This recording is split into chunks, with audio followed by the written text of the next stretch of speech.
Hey there, tech enthusiasts and business owners. Welcome back to our channel, where we break down tricky tech issues into simple, actionable steps. Today, we're diving into a common problem with Epson receipt printers, that annoying blinking slip light. If you've got an Epson model from 2025 or earlier, you're in the right place. Let's get straight to it.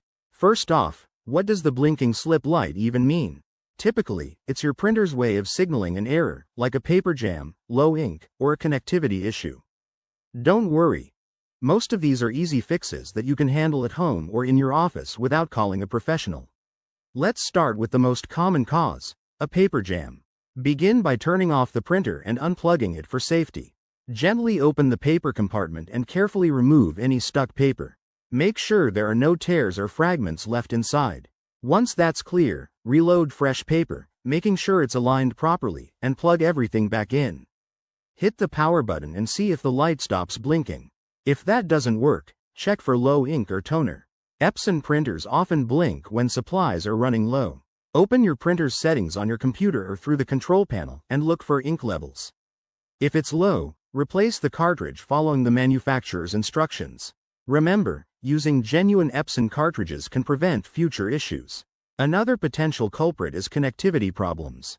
Ensure your printer is properly connected via USB or your network. Restart your computer and the printer, and if you're using wireless, double-check the Wi-Fi signal. Sometimes, a simple reset does the trick. To prevent this from happening again, regularly maintain your printer. Clean the rollers every few weeks, keep the paper compartment dust-free, and update your printer's firmware through the Epson website. It's a quick way to keep things running smoothly. There you have it, your guide to fixing the blinking slip light on your Epson receipt printer. I hope this saves you time and frustration. If you found this helpful, give it a thumbs up, subscribe for more tech tips, and drop your questions in the comments below. Thanks for watching, and see you next time.